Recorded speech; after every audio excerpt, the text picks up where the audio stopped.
રવિવારનો દિવસ છે. સવારના 9 વાગ્યા છે. જૈનમ હજુ સૂતો છે. માર્ચ મહિનો ચાલતો હોવાથી ઓફિસમાં બહુ વર્ક લોડના કારણે બહુ થાકેલો છે. જયમનની પત્ની શૈલી આવીને તેને ઉઠાડે છે. ઉઠો, હવે સૂરજ માથા પર આવી ગયો. આખા મહિનાનો થાક આજે જ ઉતારી દેશો કે શું?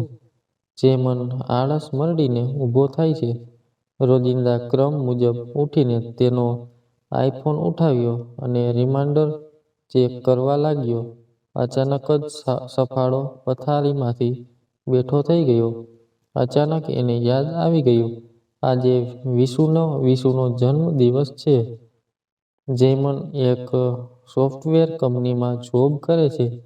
આજથી લગભગ 5 વર્ષ પહેલાં કંપની તરફથી એક ચેરિટી ફંક્શનમાં શહેરથી લગભગ 10 કિલોમીટર આવેલા શેઠ ચુનીલાલ અનાથ આશ્રમમાં જવાનું થયેલું. જયમન તેના કલીગ સાથે અનાથ આશ્રમમાં બાળકોને કોમ્પ્યુટર વિશે સાદી સમજ આપી રહ્યો હતો. અચાનક તેને નજર એક વૃક્ષની નીચે બેઠેલા 6-1 વર્ષના બાળક પર પડી. તેને લાગ્યું કે એ બાળકની આંખો તેને કોઈ વાત કહી રહી છે.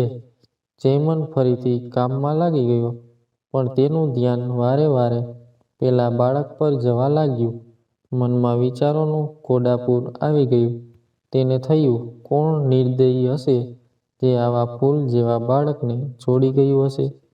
આ બાળકની આંખોમાં એક તેજ દેખાતું હતું.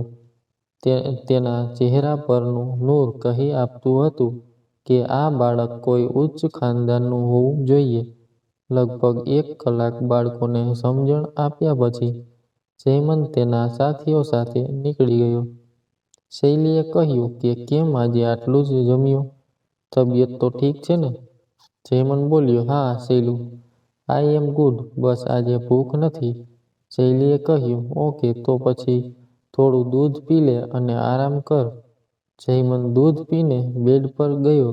સૂવાનો પ્રયત્ન કરવા લાગ્યો, પણ કોણ જાણે કેમ પેલા બાળકનો ચહેરો વારંવાર તેની આંખો સામે આવવા લાગ્યો.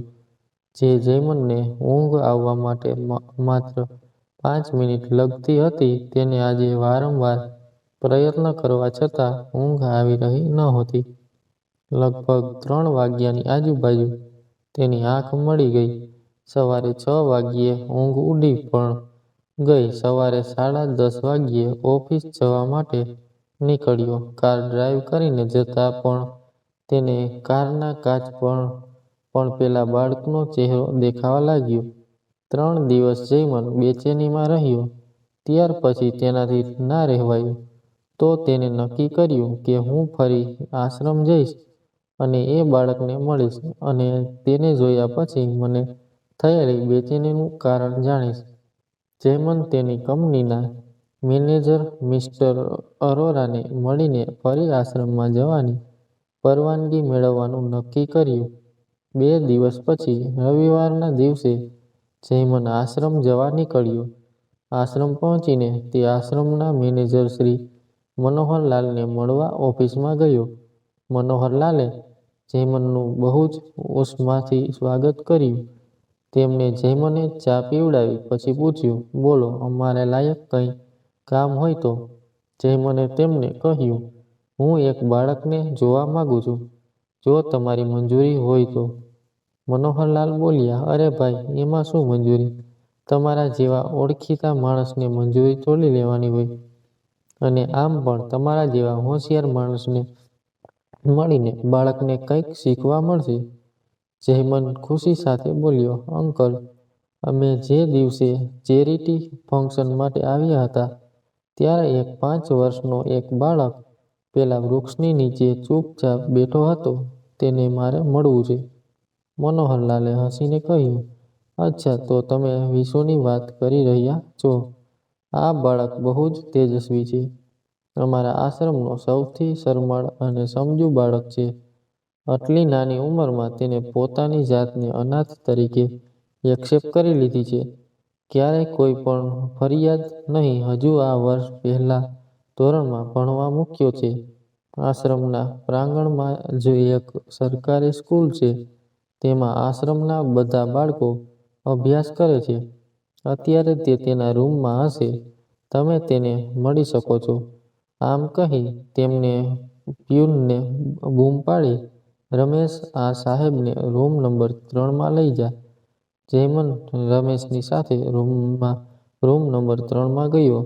જઈને જોયું તો રૂમમાં 4 બાળકો રહેતા હતા. 2 બાળક હશે લગભગ 10 વર્ષની ઉંમરના અને એક લગભગ 7 આજુબાજુનો. આ 3 બાળકો સાથે મળીને કોઈ ચિત્ર બનાવી રહ્યા હતા. જયમને કહ્યું, કેમ છો ભૂલકાઓ? 3 બાળકો એક સાથે બોલ્યા, હેલો અંકલ.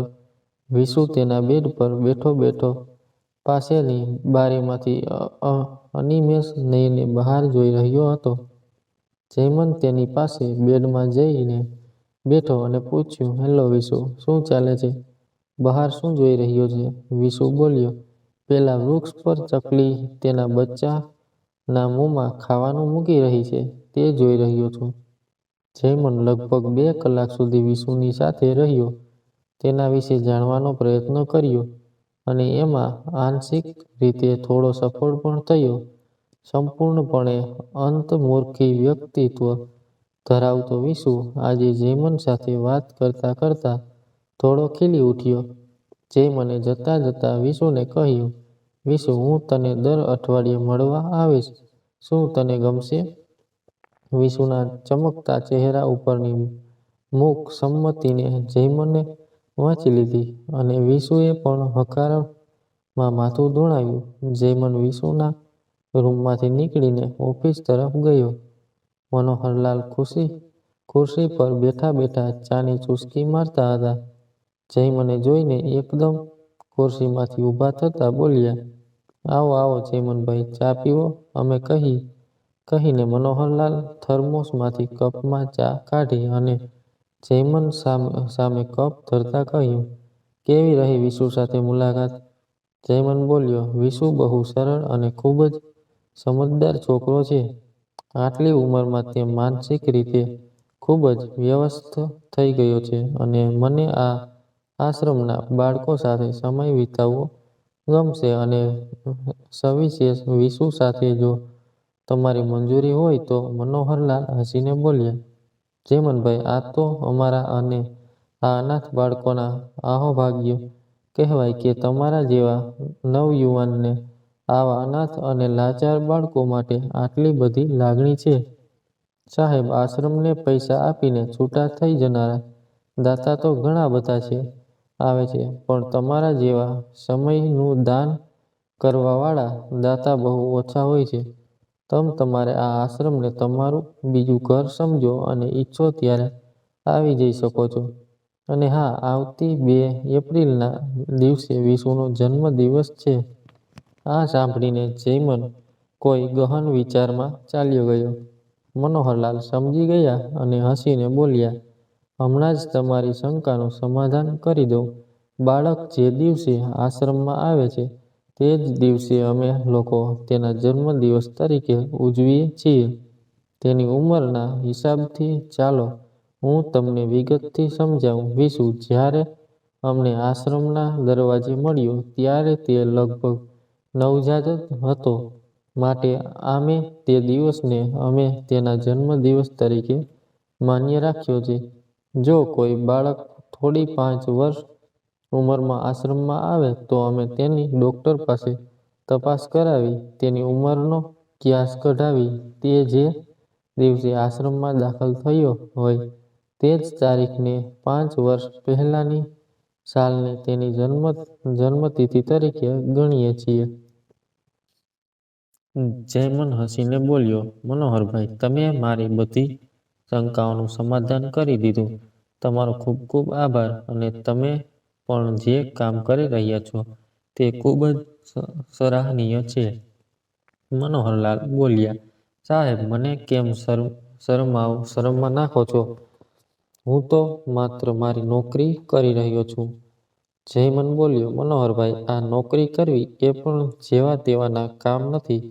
મનોહરલાલ બોલ્યા, હશે સાહેબ, તમારો આભાર મારા વખાણ કરવા બદલ. જયમન બોલ્યો, મનોહરભાઈ, હું વિશુના જન્મદિવસ પર આવીશ અને બાળકો સાથે સમય વિતાવીશ. મનોહરલાલે કહ્યું, ચોક્કસ જયમનભાઈ, તમારું જ બીજું ઘર સમજીને આવી શકો છો. જયમનના ચહેરા ઉપરની ખુશીને શૈલીએ પારખી લીધી અને કહ્યું, કેમ બોસ, આજે કઈ ખુશાલ છે ને કઈ? જયમને કહ્યું, શૈલી આજે અનાથ આશ્રમ ગયો હતો એક બાળકને મળવા. આજે તેને મળીને ખુશ છું. અને જયમને આજે શૈલીનો હાથ હાથમાં લઈને વિશુને જોયા પછી તેના વિશે જાણવા માટેની ઉત્સુકતા હતી. તેમના થોડા દિવસ સુધી રહેલી બેચેની અને આ બેચેનીના સમાધાન સુધીની બધી વાત કરી દીધી. જેનમની આંખના ભીના થયેલા ખૂણા જોઈને શૈલી પણ થોડી ભાવુક થઈ ગઈ અને જેનમના ખભા પર માથું રાખીને ફક્ત એટલું કહ્યું, તું ખુશ છે ને? ઘણા લાંબા સમય પછી શૈલીએ જયમનના ચહેરા પર આટલી ખુશી જોઈ હતી. તેને આજથી 3 વર્ષ પહેલાના એ દિવસો યાદ આવી ગયા. શૈલી ગર્ભવતી હતી. પ્રસૂતિની દિવસ હતો. ડોક્ટરે જ્યારે ઓપરેશનમાંથી બહાર આવીને કહ્યું કે આઈ એમ સોરી, બાળકને બચાવી શકાય એમ નહોતું.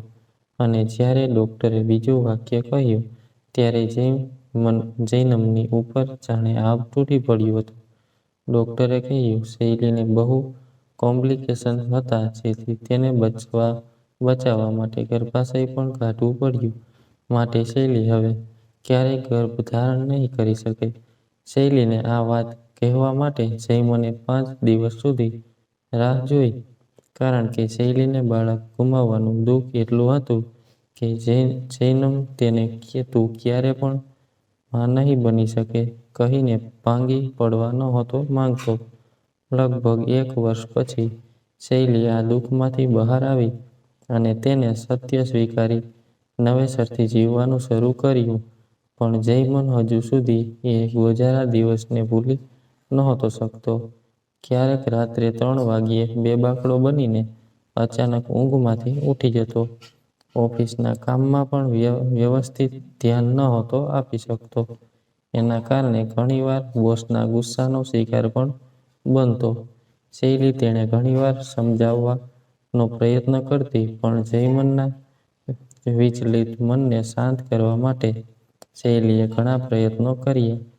જયમનનો ખાસ મિત્ર શિવ એકવાર તેણે પરાણે ડોક્ટર પ્રિયા શર્માને મશહૂર માનસિક રોગના નિષ્ણાત છે તેમની પાસે લઈ ગયો.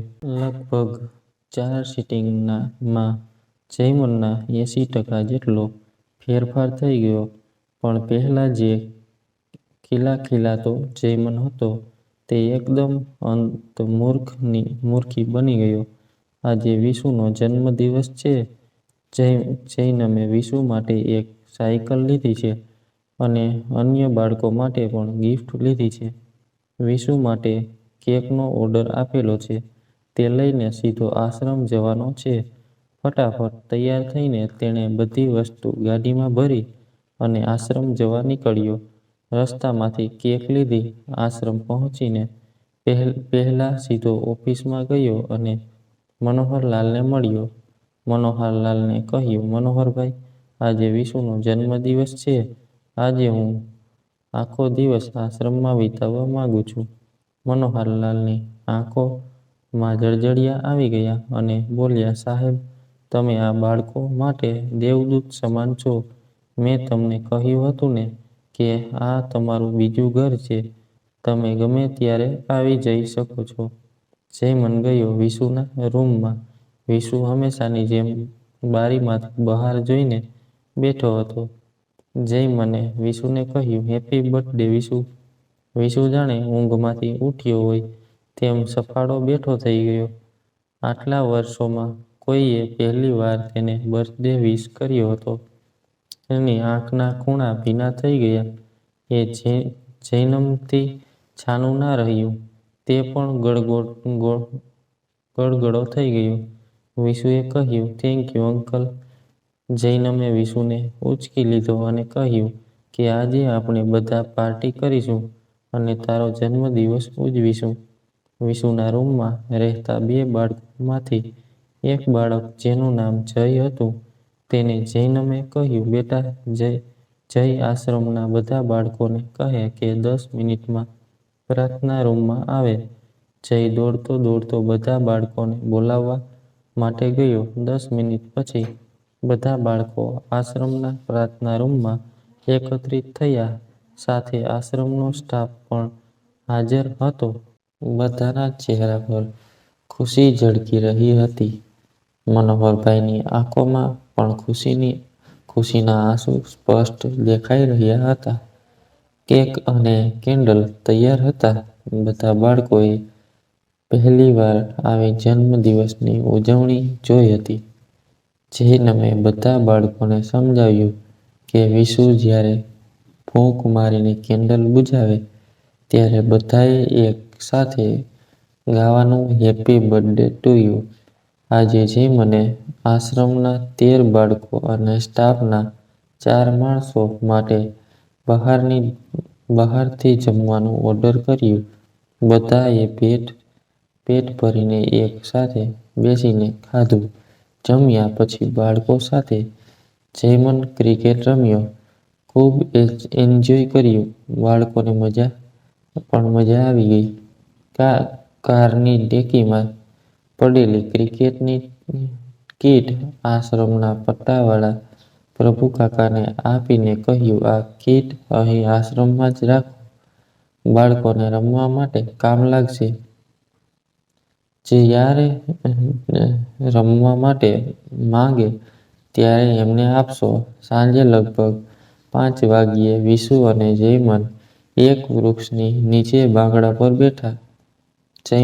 જૈનમે વિશુને પૂછ્યું, વિશુ આજે તને કેવું લાગ્યું? વિશુએ કહ્યું, અંકલ બહુ મજા આવી. તમે બહુ સારા છો. તમે ફરી ક્યારે આવશો? જૈનમની ખુશીનો પાર ના રહ્યો. એણે કહ્યું, વિશુ તું જ્યારે પણ મને યાદ કરીશ હું આવી જઈશ. એ વાત કહું તું માનીશ?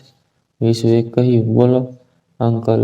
જૈનમ બોલ્યો, હવે પછી તારે મને અંકલ નહીં કહેવાનું, તારે મને પપ્પા કહેવાનું. બોલ મંજૂર છે તને? વિશુ બોલ્યો, પણ મારા પપ્પા કોણ છે મને ખબર નથી. જૈનમે કહ્યું, આજથી તારા પપ્પા હું છું. જૈનમ થોડો ગહન વિચારમાં ચાલ્યો ગયો અને પછી હસીને બોલ્યો, ઓકે પપ્પા, મંજૂર છે મંજૂર. જૈનમ એટલો ખુશ થઈ ગયો કે તેને ઉછાળવાનું મન થઈ ગયું. વિશુને માથા પર ચૂમીને કહ્યું, વિશુ બેટા ચલ આજે હું જાઉં છું. બહુ જ જલ્દી આવીશ. વિશુએ પણ સ્માઇલ કરીને કહ્યું, ઓકે પપ્પા જાઓ. જૈનમે ઘરમાં આવતા જ શૈલીને ઉંચકી લીધી અને કહ્યું, Shailu, I am very very happy today. આપણને આપણું બાળક મળી ગયું. શૈલી થોડી વિશુને પોતાના બાળક તરીકે સ્વીકારવા માટે થોડી અસમંજસમાં હતી, કારણ કે હજુ તે વિશુને મળી પણ નહોતી અને તેના મગજમાં એક બીજો પ્રશ્ન પણ હતો કે બીજા કોઈના બાળકને પોતાના બાળક તરીકે કઈ રીતે સ્વીકારવું. પણ તે જૈનમની ખુશીમાં કોઈ વિઘ્ન નાખવા નહોતી માંગતી, કારણ કે આજે બહુ લાંબા સમય પછી જૈનમને આટલો ખુશ જોયો હતો. તેણે કહ્યું, જૈનમ, તને આટલો ખુશ જોઈને હું પણ ખૂબ જ ખુશ છું. ત્યાર પછી જૈનમનું દર અઠવાડિયે આશ્રમ જવાનું ફિક્સ થઈ ગયું. લગભગ દરેક રવિવાર આશ્રમના બાળકો સાથે ગુજારતો અને ખાસ કરીને વધુ સમય વિશુ સાથે વિતાવતો. વિશુ અને જૈનમ વચ્ચે એક અદ્ભુત અને લાગણીસભર સંબંધ બંધાઈ રહ્યો હતો. બંને એકબીજાને મળવાની રાહ જોતા. જૈનમ વિશુની દરેક જરૂરિયાત, એની દરેક માંગણી પૂરી કરવા લાગ્યો. જો કે વિશુની જરૂરિયાતો ઘણી ઓછી રહેતી. જે પણ રહેતી તે તેના અભ્યાસને લગતી જ રહેતી. પેન, પેન્સિલ, નોટબુક એવું બધું. વિશુ ભણવામાં ઘણો તેજસ્વી હતો. જૈનમ ઘણીવાર તેના વર્ગ શિક્ષકને મળવા જતો. તે પણ હંમેશા વિશુના વખાણ કરતા. વિશુ પણ ખુશી ખુશી તેના શાળાના મિત્રોને જૈનમ વિશે કહેતો. જૈનમના મગજમાં હવે વિશુને જલ્દીથી ઓફિશિયલ પોતાનો દીકરો બનાવવાનો વિચાર સળવળી રહ્યો હતો અને તેના માટે જરૂરી માહિતી પણ તેને શહેરના એક જાણીતા વકીલ પાસેથી મેળવી લીધી હતી. તે વિશુને હવે દત્તક લેવા માંગતો હતો. આ વિશે હજુ તેને કોઈ સાથે વાત કરી નહોતી, સિવાય તેનો પરમ મિત્ર શિવ પાસે તેને પોતાનો વિચાર રજૂ કર્યો હતો. શિવ પણ તેના આ વિચાર સાથે સહમત હતો, કારણ કે તે કોઈ પણ રીતે પોતાના દોસ્તને ખુશ જોવા માંગતો હતો. મંગળવારનો દિવસ છે. જૈનમ આજે ઓફિસમાં એક નવા પ્રોજેક્ટ પર કામ કરી રહ્યો છે, પણ ના જાણે કેમ આજે એનું મન ખૂબ જ બેચેન છે. કામમાં બિલકુલ મન નથી લાગતું. જૈનમની બેચેનીનું એક કારણ એ છે કે આજે જૈનમ વિશુને દત્તક લેવાનો વિચાર શૈલીની પાસે રજૂ કરવાનું વિચારી રહ્યો હતો. જૈનમ વિચારી રહ્યો હતો કે કેવી રીતે શૈલીને કહું, તેને કેવું લાગશે, તેને મારો વિચાર ગમશે કે નહીં. અચાનક તેના મોબાઈલમાં રિંગ વાગી. આશ્રમથી ફોન હતો. મનોહરલાલ બોલ્યા, જૈનમભાઈ, વિશુની તબિયત અચાનક ખરાબ થઈ ગઈ છે. અમે અમારી ટ્રસ્ટની હોસ્પિટલમાંથી ડૉક્ટરને બોલાવ્યા હતા. તેમણે ઇન્જેક્શન આપ્યું છે, જેની અસરથી વિશુ અત્યારે ઊંઘી ગયો છે. પણ ડૉક્ટરનું કહેવું હતું, બને એટલું જલ્દી બોડી ચેકઅપ કરાવી લેજો. મને ક્યાંક સિરિયસ પ્રોબ્લેમ હોઈ શકે તેવું લાગે છે. જૈનમના પગ તળેથી જમીન સરકી ગઈ. બેભાન જેવો થઈ ગયો. ચક્કર આવવા લાગ્યા. ઓફિસમાં તેની સામેની કેબિનમાંથી શિવ તેની આ હાલત જોઈ ગયો. એકદમ ભાગતો જૈનમની કેબિનમાં આવ્યો. પાણીનો ગ્લાસ ઉઠાવીને જૈનમના ચહેરા પર પાણીનો છંટકાવ કર્યો અને તેણે પાણી પીવડાવીને ખુરશી પર બેસાડ્યો અને પૂછ્યું, ભાઈ, શું થયું? જૈનમે તેને બધી હકીકત કહી. શિવે હસીને કહ્યું, યાર, આટલી નાની વાતમાં આટલો બધો ગભરાઈ ગયો? અરે ભાઈ, વિશુને કંઈ નહીં થયું હોય. ખાવામાં કાંઈ આવી ગયું હશે, તો પેટનું ઇન્ફેક્શન થયું હશે. અને તને ખબર તો છે, આવા ટ્રસ્ટના ડૉક્ટરનો કોઈ ભરોસો નહીં. પોતાનાથી ટ્રીટમેન્ટ ન થઈ શકે એવું હોય એટલે ખાલી ખોટા આપણને ગભરાવી નાખે. તું ટેન્શન ના લઈશ. હું હમણાં જ ડૉક્ટર આયંગરની એપોઇન્ટમેન્ટ લઈ લઉં છું. આજે સાંજે જ આપણે વિશુને લઈને જઈશું એમની પાસે. આયંગર મારો નાનપણનો મિત્ર છે. તે આપણને સાચો રસ્તો બતાવશે. જૈનમે થોડી રાહત થઈ. ઓફિસેથી 4 વાગ્યે જૈનમ અને શિવ આશ્રમ જવા નીકળ્યા. ડૉક્ટર આયંગર વિશુને ચેકઅપ રૂમમાંથી ચેક કરી કેબિનમાં આવ્યા. જૈનમે એકટસે અયંગરના ચહેરાને નીરખી રહ્યો હતો. તેને ડર હતો, ડૉક્ટર શું કહેશે. ડૉક્ટર બોલ્યા, મને લાગતું નથી કે કંઈ મેજર પ્રોબ્લેમ હોય, પણ આપણે સેફ સાઈડ એક રિપોર્ટ કરાવી લઈએ. એમ કહી તેમણે એક પેપર પર રિપોર્ટ લખી આપ્યો અને કહ્યું, આ રિપોર્ટ આવી જાય એટલે તમે મને બતાવી જજો. વિશુને સાથે લાવવાની જરૂર નથી. અને બધાય વિશુ તમારો સન છે. જૈનમની આંખો ભીની થઈ ગઈ. ગળામાં ડૂમો બાજી ગયો. બોલવા જતો હતો પણ શબ્દ ગળામાં જ અટવાઈ ગયો. એને શિવની સામે જોયું. શિવે કહ્યું, આયંગર, વિશુ તેનો સન નથી, પણ સન જેવો જ છે. બધું વિગતવાર પછી કહીશ. સોરી દોસ્ત, તું ખોટું ના લગાડતો પ્લીઝ. આયંગરે કહ્યું, અરે યાર, it's okay, don't be serious like this. I can understand. વે કહ્યું, થેન્ક્સ દોસ્ત. શિવ અને જૈનમ વિશુને લઈને હોસ્પિટલથી નીકળ્યા. રસ્તામાંથી જૈનમે થોડું ફ્રૂટ્સ લીધા વિશુ માટે. જૈનમ વિશુની સાથે કારની બેક સીટ પર બેઠો. વિશુને ગળે લગાવીને પૂછ્યું, બેટા કેવું છે હવે તને? વિશુને હજુ પણ પેટમાં અતિશય દુખાવો હતો. આ દર્દને તે સહન કરી શકતો હતો, પણ આ દર્દ કારણે જૈનમના ચહેરા પર દેખાઈ રહેલા દર્દને સહન કરવાની શક્તિ તેનામાં નહોતી. વિશુએ કહ્યું, પપ્પા, બિલકુલ દુખાવો નથી. હું એકદમ ઠીક છું હવે. જૈનમે થોડી રાહત થઈ, પણ હજુ તેના મનમાં શંકા કુશંકા હજુ ઘમાચકડી મચાવી રહી હતી. ત્યાંથી એ લોકો શહેરની એક પ્રતિષ્ઠિત લેબમાં ગયા વિશુના રિપોર્ટ માટે. રિપોર્ટ કરાવીને શિવ અને જૈનમ વિશુને આશ્રમ મૂકવા ગયા. જૈનમનું મન નહોતું માનતું અને આશ્રમમાં એકલો મૂકવાનું, પણ આશ્રમના રૂલ્સ મુજબ સાંજે તેને આશ્રમમાં છોડવો જ પડે. પણ જૈનમે જતા પહેલા પ્રભુ કાકાને કહ્યું, કાકા, મહેરબાની કરીને વિશુનું ધ્યાન રાખજો અને કંઈ પણ તકલીફ થાય તો અડધી રાત્રે મને ફોન કરજો અને ડૉક્ટરે આ દવા આપી છે તે હું તમને સમજાવું એ પ્રમાણે આપજો. પ્રભુ કાકાએ કહ્યું, બેટા જૈનમ, તું જરા પણ ચિંતા ના કરીશ. હું એનું બરાબર ધ્યાન રાખીશ. વિશુ દવાની અસરથી ઊંઘી રહ્યો હતો.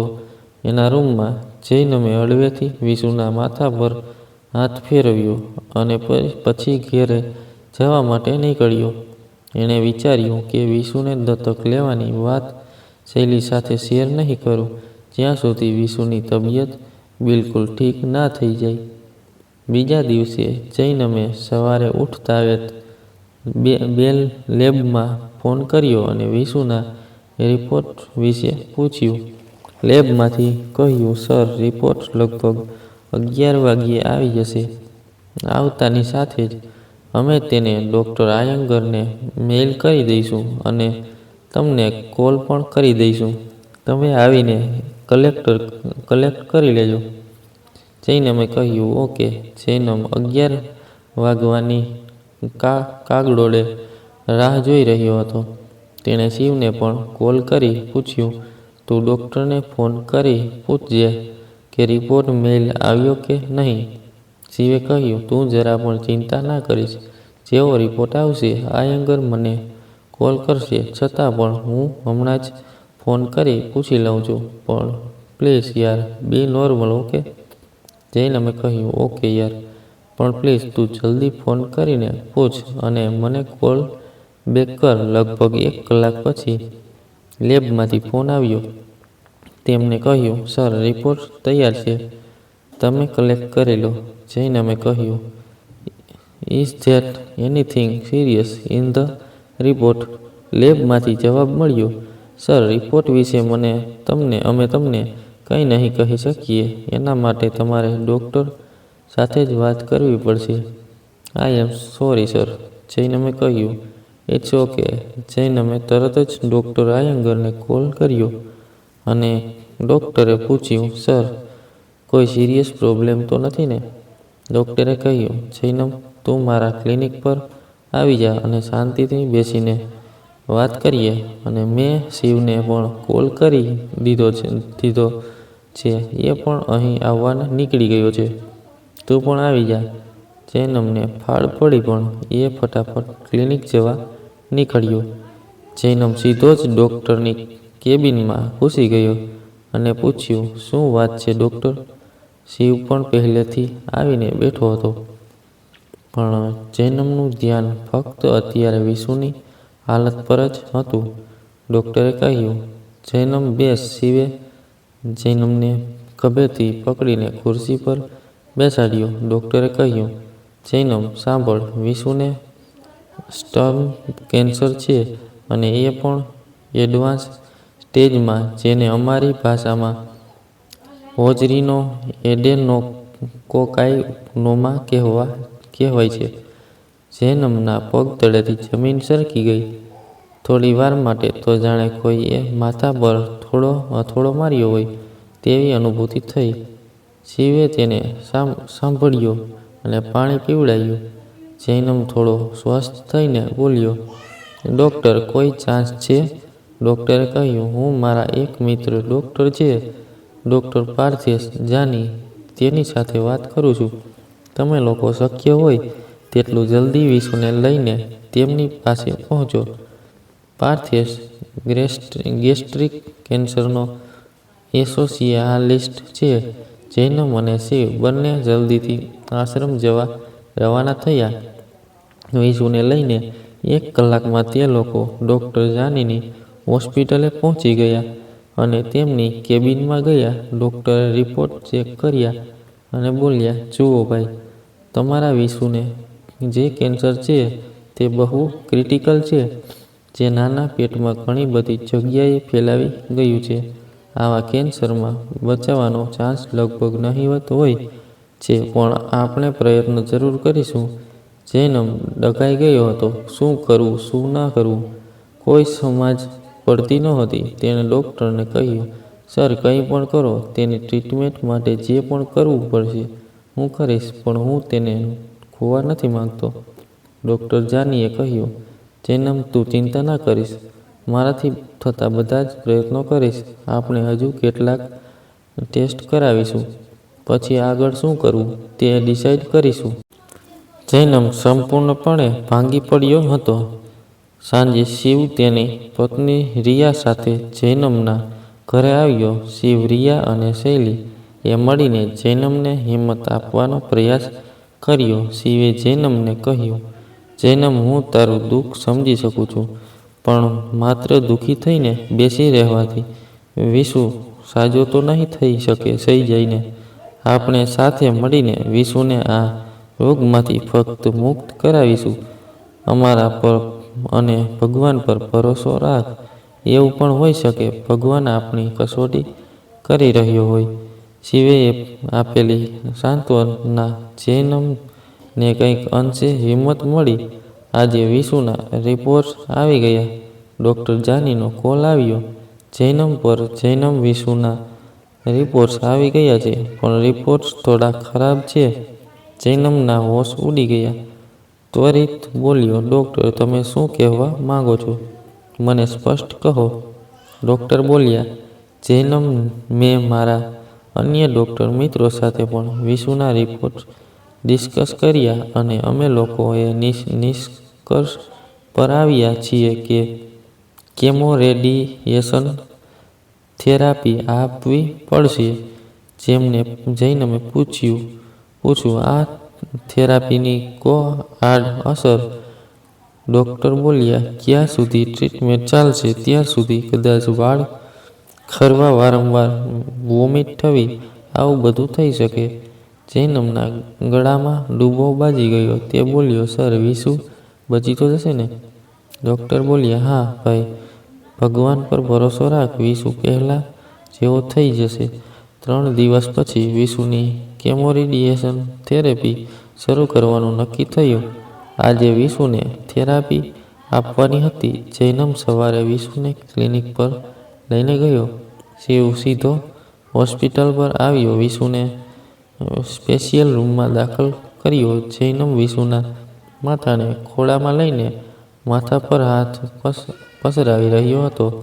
જૈનમની આંખના ભીના ખૂણા તેના દર્દની ચાડી ખાઈ રહ્યા હતા. શિવ જૈનમની રગે-રગથી વાકેફ હતો. તેણે જૈનમનો હાથ હાથમાં લીધો અને બોલ્યો, જૈનમ, પ્લીઝ યાર, હિંમત રાખ, બધું સારું થઈ જશે. જૈનમ ચહેરા પર સ્મિત લાવીને શિવને કહ્યું, હા દોસ્ત, તારા જેવો દોસ્ત મારી સાથે છે એટલે જ તો હું મારી જાતને હું આટલી સંભાળી શક્યો છું. આજે 4થી કેમોરેડિયેશન થેરાપી આપવાની છે. વિશુને સવારથી હોસ્પિટલમાં દાખલ કર્યો. કેટલાક રિપોર્ટ્સ આવવાના હોવાથી આજે થેરાપી સાંજે આપવાનું નક્કી થયું. જૈનમે શિવને કોલ કર્યો અને કહ્યું, શિવ, તું 2 કલાક માટે વિશુ પાસે રહીશ તો હું જરા ભદ્રકાળીના દર્શન કરતો આવું. શિવે કહ્યું, હું હમણાં જ આવું છું હોસ્પિટલ, પછી તું જઈ આવું. જૈનમે વિશુને માથા પર ચૂમી કહ્યું, બેટા, કેવું લાગે છે હવે તને? વિશુ હસીને બોલ્યો, પપ્પા, તમે હવે જરા પણ ચિંતા ના કરશો. મને બિલકુલ તકલીફ નથી. તમે આરામથી જાઓ અને ભદ્રકાળીના દર્શન કરી આવો. હવે જૈનમના હૃદયને થોડી ઠંડક થઈ. જૈનમ મંદિર દર્શન કરીને પાછો હોસ્પિટલ જવા નીકળ્યો. હજુ કારમાં બેઠો ત્યાં શિવનો કોલ આવ્યો. જૈનમ જલ્દી હોસ્પિટલ આવી જા. જૈનમને ફાળ પડી. તેણે પૂછ્યું, શું થયું? શિવ બોલ્યો, કાંઈ નહીં, પણ તું શક્ય હોય તેટલું જલ્દી હોસ્પિટલ પહોંચ. જૈનમે લગભગ 100ની સ્પીડે કાર ભગાવી. બપોરનો સમય હોવાથી ટ્રાફિક ઘણો ઓછો હતો. રૂમમાં જઈને જોયું તો વિશુ દર્દથી કણસી રહ્યો હતો. જૈનમના મોંમાંથી ચીસ નીકળી ગઈ. શું થયું વિશુને? ડૉક્ટર પણ રૂમમાં જ હતા. તેમણે કહ્યું, જૈનમ, આઈ એમ સોરી. આજે જે રિપોર્ટ્સ આવ્યા છે તે મુજબ કેન્સર બહુ ખરાબ રીતે ફેલાઈ ગયું છે. કદાચ વિશુને હવે નહીં બચાવી શકીએ. જૈનમ જમીન પર ફસકી પડ્યો અને માથું પકડી ધ્રુસ્કે રડવા લાગ્યો. શૈલીએ જૈનમને બાથમાં લઈ લીધો. શૈલીની આંખમાંથી પણ આંસુધારા વહેવા લાગી. શિવ વિશુના માથે હાથ ફેરવી રહ્યો હતો. શિવ જેવો મજબૂત વ્યક્તિ પણ આજે કુદરતની સામે નિસહાય બનીને રડી રહ્યો હતો. અચાનક વિશુએ બૂમ પાડી, પપ્પા! જૈનમ એક કદમ જમીન પરથી ઊભો થઈ ગયો અને વિશુનું માથા પોતાના ખોળામાં લઈ લીધું અને બોલ્યો, બોલ બેટા, હું અહીં જ છું, તારી પાસે, તને કંઈ નહીં થવા દઉં. આપણે બીજી હોસ્પિટલમાં જઈશું, બીજા મોટા ડૉક્ટરને બતાવીશું, જરૂર પડે તો વિદેશ જઈશું. બેટા, તને કંઈ નહીં થાય. વિશુએ પોતાનું બધું દર્દ છુપાવીને હસીને કહ્યું, પપ્પા, કંઈ કરવાની જરૂર નથી, બસ તમે મને એક વચન આપો. જૈનમે કહ્યું, બોલ બેટા. વિશુ બોલ્યો, પપ્પા, વચન આપો કે વિશુ હંમેશા તમારા હૃદયમાં ધડકશે, પણ ક્યારેય આંસુ બનીને આંખમાંથી ક્યારેય નહીં વહે. જૈનમ બોલ્યો, વિશુ, તે આ શું માંગી લીધું બેટા? તને કંઈ થયું નથી બેટા. હજુ તો તારે મારી સાથે મારા ઘરે રહેવાનું છે, તારા મમ્મી પપ્પા સાથે. હજુ તો જિંદગી ઘણી લાંબી છે બેટા, આવી વાત ના કરીશ. વિશુએ કહ્યું, પપ્પા, થેન્ક્સ, અને આંખો હંમેશા માટે મીંચી દીધી. જૈનમે વિશુને હલાવ્યો અને બોલ્યો, બેટા ઉઠ. તેણે બૂમ પાડી, ડૉક્ટર, જુઓ વિશુને શું થઈ ગયું? જલ્દી એને ઉઠાડો. ડૉક્ટર જલ્દીથી વિશુ પાસે આવ્યા અને વિશુના હાર્ટબીટ ચેક કર્યા અને કહ્યું, I am sorry Jainam, Vishu is no more. જૈનમની ચીસ તેના ગળા સુધી આવી અટકી ગઈ અને બેભાન થઈને નીચે પડી ગયું. વિશુનું ચિતાને આગ આપીને જૈનમ શિવના ખભા પર માથું રાખીને ચિતાની આગની જ્વાળાઓમાં દેખાઈ રહેલા વિશુના ચહેરાને જોઈ રહ્યો હતો. રડવું આવી રહ્યું હોવા છતાં વિશુનું વચન તેના અશ્રુ પર બ્રેક મારી રહ્યું હતું. જૈનમના અશ્રુ અને વિશુના વચન વચ્ચે વિશુના વચનનું પલ્લું ભારે હતું. જૈનમે શિવને કહ્યું, શિવ આજે એક અનાથ મને અનાથ બનાવીને ચાલ્યો ગયો. શિવના હૃદયમાં એક ચીસ ઉઠી અને આંખમાંથી આંસુ બની તેના ખભા પર રહેલા જૈનમના માથામાં પડી ગઈ.